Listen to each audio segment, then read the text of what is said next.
जय हिंद, वंदे मातरम। सम्मानित साथियों, मैं हूं दशरथ अगरिया और आप देख रहे हैं अगरिया समाज संगठन भारत के यूट्यूब चैनल को। सम्मानित साथियों, टॉपिक देखकर आप समझ ही गए हैं कि आज हम किस मुद्दे पर बात करने वाले हैं। जी है साथियों, आज का जो हमारा टॉपिक है अगरिया जनजाति के देवता लोहासुर के बारे में। यानी अगरिया जनजाति में लोहासुर देवता को मान्यता कैसे प्राप्त हुआ या अगरिया जनजाति में लोहासुर देव को मान्यता कैसे मिली। सम्मानित साथियों, एक साथी हमारे मित्र कमेंट बॉक्स में कमेंट किए थे कि लोहासुर कौन है, तो आज उन्हीं के डिमांड पर इस वीडियो को लाए हैं। सम्मानित साथियों, तो साथियों वीडियो को अंत तक देखिए, अंत तक बने रहिए। कहानी काफ़ी इंटरेस्टिंग रोचक होने वाली है। तो साथियों, यदि अभी तक आप इस चैनल को सब्सक्राइब नहीं किए हैं तो चैनल को सब्सक्राइब करके तत्काल जुड़ जाइए चैनल के साथ, क्योंकि इस चैनल पर हम अगरिया समाज संगठन भारत की संपूर्ण गतिविधियाँ, अगरिया जनजाति से संबंधित जानकारियों एवं अन्य अच्छे सामाजिक मोटिवेशन विचारधाराएं आप लोग के लिए लाते रहते हैं। तो सम्मानित साथियों, चलिए हम शुरू करते हैं।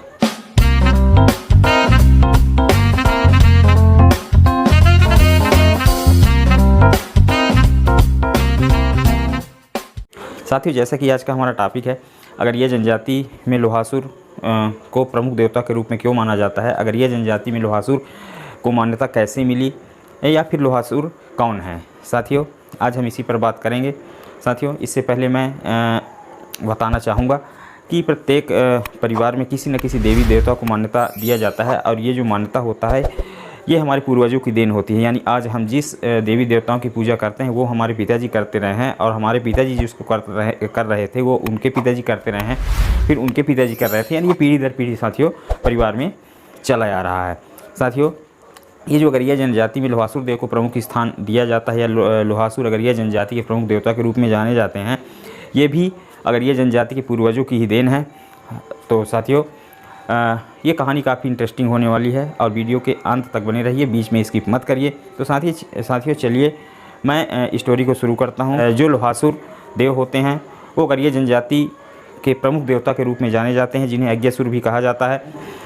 साथियों, अगरिया जनजाति में ये लोहासुर को जो प्रमुख स्थान दिया गया है देवता के रूप में, तो ये भी एक अगरिया जनजाति के पूर्वज से ही जुड़ी हुई है। जी हाँ साथियों, ये कहानी करिया कुंवर से जुड़ी हुई है। और ये करिया कुंवर कौन है? करिया कुंवर अगरिया जनजाति के पूर्वज माने जाते हैं। ये अगरिया जनजाति के पूर्वज हैं और इनकी भी स्टोरी काफ़ी रोचक है। लेकिन साथियों, मैं आपको मोटे तौर पर बताना चाहूँगा कि अगरिया जनजाति के पूर्वज के रूप में जाने जाते हैं। साथियों, एक दिन करिया कुंवर अपनी धौकनी धौंक रहे थे तो उन्हें एक बच्चे की रोने की आवाज़ सुनाई देती है। वो इधर उधर देखते हैं, चौंक जाते हैं कि आखिर ये कौन रो रहा है।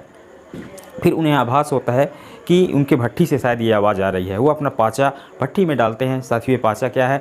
ये एक लोहे की डंडी होती है जो एल आकार की होती है, जो आगे मुड़ा हुआ होता है, जिससे अगरिया जनजाति काम करते वक्त अपने भट्ठी के चारों ओर बिखरे हुए कोयले को समेटने का कार्य करते हैं। तो करिया कुंवर अपने पाचा को भट्ठी में डालते हैं और भट्ठी से एक आग की तरह गर्म रोता हुआ बच्चे को वो बाहर निकालते हैं। वो देखकर चौंक जाते हैं। करिया कुंवर पूछते हैं, तुम कुछ खाओगे, तुम कुछ पियोगे? बच्चा कहता है, हाँ मैं तुम्हारे बड़े बेटे को खाऊंगा। करिया कुंवर कहते हैं, नहीं मैं अपने बेटे को नहीं खाने दूंगा। जैसे ही करिया कुंवर ऐसा बोलते हैं, बच्चा आग बबूला हो जाता है और बच्चा खड़ा हो जाता है और वो कहता है, मेरा नाम लोहासुर है और मुझे तुम खाने के लिए काली गाय लेकर दो। साथियों, जब करिया कुंवर ऐसा सुनते हैं तत्काल दौड़े दौड़े भागे भागे जाते हैं और एक काली गाय लाकर खूंटे से बांध देते हैं। लोहासुर कहते हैं, अब मुझे तुम रहने के लिए भी स्थान दो। साथियों, जैसे ही लोहासुर कहते हैं कि मुझे रहने के लिए भी स्थान दो, करिया कुंवर इन सारी घटनाओं को लेकर के वैसे भी काफ़ी परेशान रहते हैं। तो लोहासुर को कहते हैं कि तुम जहाँ से आए हो वही तुम्हारा स्थान है। जैसे ही ऐसा करिया कुंवर कहते हैं, लोहासुर वहाँ से अंतर ध्यान हो जाते हैं। करिया कुंवर देखते हैं कि लोहासुर अंतर ध्यान हो गया, लेकिन वो काली गाय को भट्ठी के पास एक खूंटे से बांध देते हैं और अपने मित्रों के साथ घूमने गपशप मारने चले जाते हैं। साथियों, कुछ समय बाद जब करिया कुंवर घूम करके वापस आते हैं तो क्या देखते हैं कि बिना सिर वाली गाय खूंटे से बंधी हुई है, यानी गाय का सिर गायब है। साथियों, करिया कुंवर चौंक जाते हैं और अनुमान लगाने के लिए कि गाय जीवित है या मर चुकी है, लकड़ी से गाय को मारते हैं तो गाय से खून निकलती है। उस खून को अपनी उंगली की चौथी उंगली से लगा करके माथे पर टीका लगाते हैं और थोड़ा सा खून भट्ठी पर छिड़कते हैं और गाय को दफना देते हैं। साथियों, जैसे ही शाम होता है, करिया कुंवर सोते हैं, उनके सपने में लोहासुर आते हैं और लोहासुर कहते हैं कि तुमने मेरे भोजन को दफना दिया, इसलिए अब मैं तुम्हें खाऊंगा। साथियों, ऐसा माना जाता है, ऐसा कहावत है, एक किंवदंती बनी हुई है, अगर ये इतिहास आप पढ़ते हैं तो ऐसा कहा जाता है कि अगर यह जनजाति गाय का मांस खाते थे। साथियों, जब लोहासुर सपने में आकर करिया कुंवर के कहते हैं कि मैं तुम्हें खाऊंगा, तुमने मेरे भोजन को दफना दिया, वहीं से ऐसा कहा जाता है कि करिया कुंवर जो है गाय का मांस खाने लगे थे लोहासुर को प्रसन्न करने के लिए।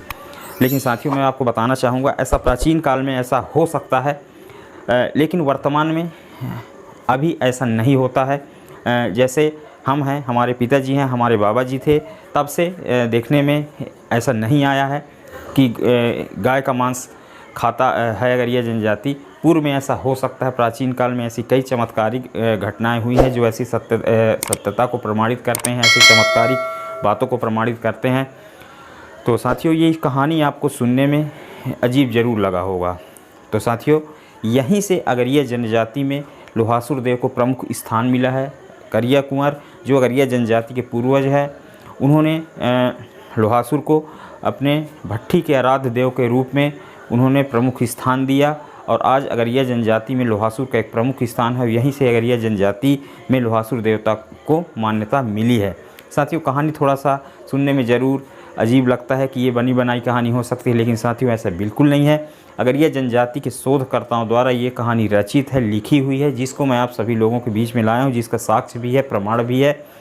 इसलिए साथियों, ये कहानी एक सत्यता को प्रमाणित करता है, क्योंकि प्राचीन काल में जैसा कि मैं कह चुका हूँ कि ऐसी कई प्रकार की घटनाएं एवं चमत्कारिक बातें हुई है, जिससे कई प्रकार की सत्यता प्रमाणित होती है। तो साथियों, ये रही है आज की हमारी जानकारी, और जानकारी साथियों यदि अच्छी लगी हो तो कृपया लाइक करिए। अभी यदि और चैनल से नहीं जुड़े हैं तो चैनल को सब्सक्राइब कर लीजिए और वीडियो को शेयर करना मत भूलिए साथियों। और कोई विचारधारा आपके मन में हो तो कृपया कमेंट अवश्य करिए। तो साथियों, मिलते हैं आप अगले वीडियो में, तब तक के लिए जय हिंद, वंदे मातरम, जय भारत।